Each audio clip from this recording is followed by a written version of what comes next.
नमस्कार दोस्तों। आज हम आपके लिए एग्रीकल्चर की फर्स्ट क्लास डाल रहे हैं और ये आपके 12th क्लास की है। और इसके अंदर सबसे पहला टॉपिक है बीज।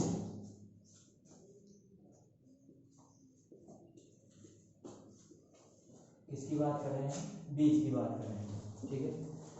बीज वास्तव में होता क्या है, बीज की परिभाषा क्या होती है, इसके बारे में हम जानेंगे। बीज कैसे उत्पादित किया जाता है, कैसे बीज का निर्माण किया जाता है और किस प्रकार किसानों को बीज वितरित किया जाता है। ठीक है। तो यहाँ पे बीज की यदि हम सामान्य से परिभाषा देखें तो यहाँ पे बीज की परिभाषा होती है कि पादप का वह भाग जो अपने समान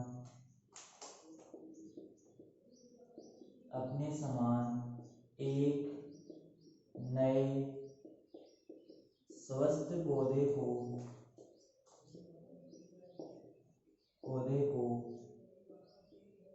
जन्म दे सके, क्या कहलाता है? बीज कहलाता है। ये एक सामान्य सी परिभाषा हो गई।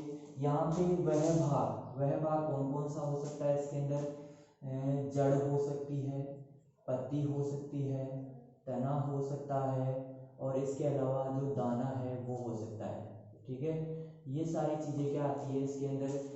बीज कहलाती है। ये तो एक सामान्य सी परिभाषा हो गई, लेकिन वैज्ञानिक दृष्टि से देखें तो यहाँ पे बीज की जो परिभाषा निकलती है वो है परिपक्व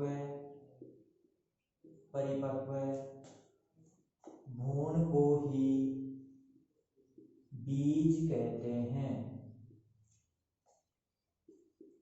परिपक्व भ्रूण को क्या कहते हैं? बीज कहते हैं।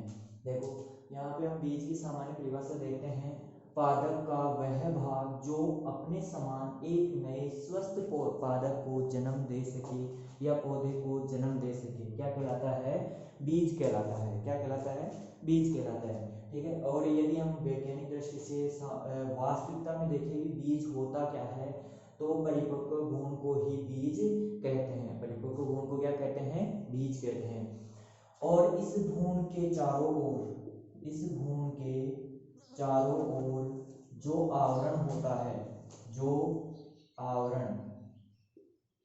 उसे क्या कहते हैं? भ्रूण कोश कहते हैं। क्या कहते हैं? भ्रूण कोश कहते हैं। क्या कहते हैं? भ्रूण कोश कहते हैं। अब देखो, जो भारत में जितने भी किसान हैं उनके पास केवल 12% उन्नत बीज ही उपलब्ध हो पाते हैं। यानी वर्ष में देखिए, बीजों का आंकड़ा देखिए तो भारत में केवल 12% किसानों के पास ही उन्नत बीज प्राप्त हो पाते हैं। 12% केवल बीज, किसानों की बात नहीं कर रहा मैं, केवल बीज उपलब्ध हो पाते हैं। यहाँ पे हम नोट लगाकर लिख सकते हैं इस चीज को, ये बहुत ही इंपॉर्टेंट है। ये क्वेश्चन आपके जेट में आ सकता है, इस प्रकार के क्वेश्चन। अब यहाँ पे देखते हैं, हम बात करते हैं केवल 12% ही उन्नत बीज किसानों तक पहुंच पाते हैं। यहाँ पे केवल 12% ही उन्नत बीज किसानों तक पहुंच पाते हैं। अब इसके बाद में हम देखते हैं आगे कि भारत में बीज सप्लाई जो करता है वो भारत में एनएससी करता है। NSC, national seed corporation.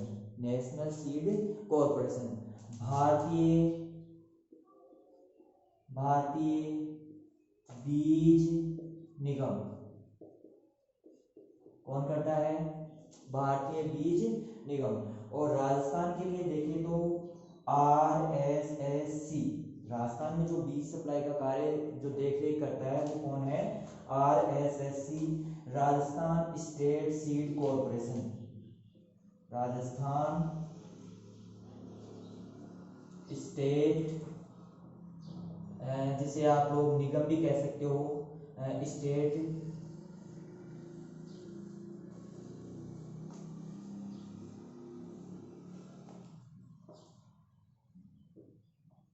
Seed corporation. क्या हो जाएगा? राजस्थान स्टेट सीड कॉरपोरेशन कहलाता है। ठीक है, इस प्रकार ये दोनों क्या करते हैं, ये तो भारत के अंदर क्या करता है कि बीज की सप्लाई कौन से राज्य में हुई है या नहीं हुई है, इस प्रकार की देखरेख करता है। और ये राजस्थान में किसानों तक उपलब्ध कराने का एक साधन है, एक माध्यम है। इसके द्वारा क्या कहलाता है, बीजों को सप्लाई करवाया जाता है। ठीक है, अब यहाँ तक कंप्लीट हो गया। एक बार आप इसका स्क्रीनशॉट लेकर या नोट्स बनाने के लिए स्क्रीनशॉट ले सकते हो, और इसका स्क्रीनशॉट लेकर आप क्या कर सकते हो, इसको पढ़ सकते हो, नोट डाउन कर सकते हो। आगे चले इसके बाद में अब देखते हैं इसके अंदर कि बीज की क्या क्या विशेषताएं होनी चाहिए, बीज की कौन कौन सी विशेषताएं होनी चाहिए कि हमें यही उन्नत बीज लेना है। हमें कुछ पता होगा तभी तो हम क्या कर सकते हैं, इसके बारे में जानकारी प्राप्त कर सकते हैं और इसका चुनाव कर सकते हैं। ठीक है, अब यहाँ पे हम बात करते हैं उन्नत बीज के गुण, उन्नत बीज के गुण या उन्नत बीज के गुण या हम कह सकते हैं विशेषताएं। क्या होनी चाहिए, विशेषताएं। अब ऐसी कोई विशेषताएं होनी चाहिए कि जिससे हम सामान्य बीजों से उन्हें अलग कर सके। उन्नत बीज कहते किसे हैं, या उन्नत बीज की क्या क्या विशेषताएं होनी चाहिए। यहाँ पे हम सबसे पहले बात करते हैं, इसके अंदर सबसे पहले बात करते हैं तो यहाँ पे बात करते हैं कि इसके अंदर सामान्य बीजों की अपेक्षा 10 से 15% उत्पादन अधिक देना चाहिए या देने वाला बीज होना चाहिए। सबसे पहले तो ये आते हैं कि सामान्य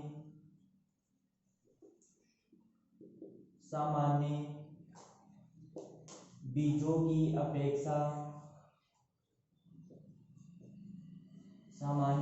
की अपेक्षा 10 से 15% उत्पादन अधिक देना चाहिए। क्या देना चाहिए, सामान्य बीजों की अपेक्षा 10 से 15% उत्पादन अधिक देना चाहिए। सबसे पहले तो ये है। इसके बाद में आता है कि जो हम बीज का चुनाव कर रहे हैं या उन्नत बीज का चुनाव कर रहे हैं तो उसके लिए और क्या विशेषताएं होनी चाहिए कि वो वहाँ की जलवायु के प्रति अधिक सहनशील हो, रोग कीटों और मृदा के प्रति प्रतिरोधी होना चाहिए। तो इस प्रकार हम देख सकते हैं कि यह बीज जलवायु, मृदा, रोग व कीटों के प्रति अधिक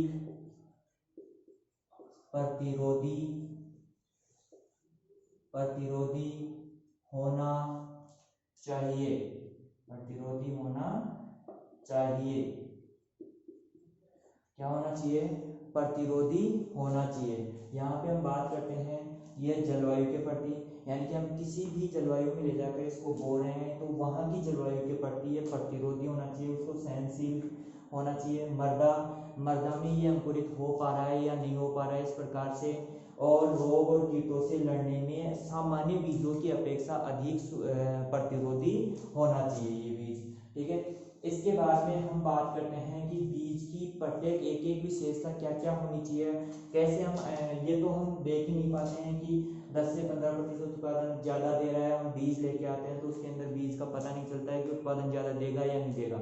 इसके अलावा जलवायु, मृदा, रोग कीटों के प्रति हम उगाएंगे तब पता चलेगा ना। इससे पहले भी कुछ विशेषताएं होती है जिनके आधार पर हम क्या कर सकते हैं, इसके अंदर बीजों के बारे में पता लगा सकते हैं कि उन्नत बीज कौन सा है और ये घटिया बीज कौन सा है। तो उन्नत बीजों की विशेषता में सबसे पहले आता है आनुवांशिक शुद्धता। कौन सी शुद्धता, आनुवांशिक शुद्धता। कौन सी शुद्धता होनी चाहिए, आनुवांशिक शुद्धता। अब आनुवांशिक शुद्धता होती है कि इसके अंदर किसी प्रकार के अन्य किस्मों के बीजों के गुण नहीं होने चाहिए। अन्य किस्मों के, जैसे मान लो गेहूं की कोई भी किस्म है, गेहूं की किस्म है जैसे, और चावल की किस्म है, इन किस्मों के अंदर यदि हम देखें तो इन किस्मों के अंदर यदि हम देखें तो दूसरी किस्म के गुण उस किस्म में नहीं होने चाहिए, ठीक है, उस बीज में नहीं होने चाहिए।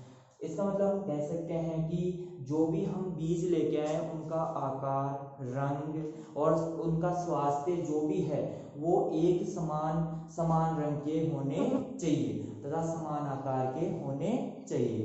अब देखो इसके अंदर बीज का रंग, मोटाई और इसके अलावा इसका जो हम देख सकते हैं इसके अंदर इनका आकार एक समान होना चाहिए, एक समान होना चाहिए। जैसे हमने देखा कि प्रत्येक किस्म जैसे अलग अलग किस्में होती है तो किस्म जो भी है उसके अंदर अलग अलग विशेषताएं होती है। किसी के बीज लंबे होते हैं, किसी के बीज मोटे होते हैं, किसी के बीज हल्के होते हैं, इस प्रकार की उनकी विशेषताएं होती है। जो भी हम बीज लेके आए तो आनुवंशिक शुद्धता कैसे पहचानेंगे हम कि उसके अंदर बीज का रंग, सभी बीजों का रंग एक समान होना चाहिए, उनकी मोटाई, उनका जो मोटाई है उनकी एक समान होनी चाहिए और उनका आकार ऐसा नहीं कि दो बीज टेढ़े मेढ़े हैं, दो बीज सीधे हैं, इस प्रकार का उनका आकार बिल्कुल एक समान आकार होना चाहिए, ठीक है। तो इस प्रकार हम क्या कर सकते हैं, आनुवंशिक शुद्धता का पता लगा सकते हैं। इसके बाद में हम बात करते हैं भौतिक शुद्धता की। किसकी बात करते हैं, भौतिक शुद्धता की। अब भौतिक शुद्धता क्या होती है, अब देखो यहाँ पे हम बात करते हैं भौतिक शुद्धता की। अब भौतिक शुद्धता हम भौतिक शब्द को ही जान लेते हैं। पहले भौतिक शुद्धता के बारे में क्या देखेंगे। भौतिक शुद्धता जैसे हम बात कर रहे हैं, ये क्या है, बोर्ड है, क्या है, बोर्ड। अब इसको हम देखकर बता सकते हैं कि ये ठोस है और इसका कलर व्हाइट है, इसका कलर क्या है, व्हाइट। तो ये भौतिक चीज हो गई, इसको देखकर हम बता दें। और इसके ऊपर ब्लैक मार्कर चल रहा है तो हम देख के बता रहे हैं इसको, कि इसको ऐसे परीक्षण करके थोड़ी बता रहे हैं। तो ये क्या हो गया, भौतिक हो गया। भौतिक रूप से आप देख के बता सकते हो इसके। तो भौतिक रूप से आप बीजों में क्या देखोगे, बीजों में देखोगे अन्य किस्मों के बीज, अन्य फसलों के बीज, कंकड़ पत्थर, मिट्टी, धूल आदि इस प्रकार के खरपतवारों के बीज, ये क्या है, भौतिक शुद्धता के अंतर्गत आते हैं। और यहाँ पे आनुवंशिक शुद्धता में एक चीज नोट कर लो आप कि इसकी आनुवंशिक शुद्धता 98% से अधिक होनी चाहिए। आनुवंशिक शुद्धता क्या होनी चाहिए, 98% से अधिक होनी चाहिए, ठीक है। आनुवंशिक शुद्धता 98% से अधिक होनी चाहिए। यदि 98% से नीचे आ जाती है तो इसका वास्तविक उपयोगिता मान कम हो जाता है। वास्तविक उपयोगिता मान कम हो गया तो इसके अंदर वास्तविक उपयोगिता मान कम होने के कारण इसकी उपयोगिता कम हो जाती है, जिससे ये उन्नत बीज नहीं कहलाता है, ठीक है। इसके बाद में हम देखते हैं भौतिक शुद्धता। क्या देखते हैं, भौतिक शुद्धता। अब इसके अंदर भौतिक शुद्धता में भी आप एक चीज कि इसके अंदर सबसे पहले आप लिख लो इसके बारे में कि भौतिक शुद्धता में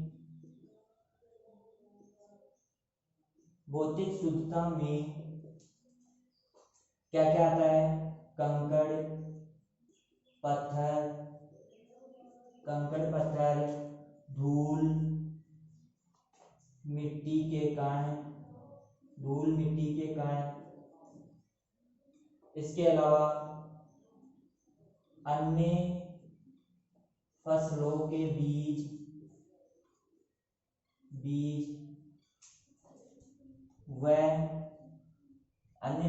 बीज व खरपतवारों के बीज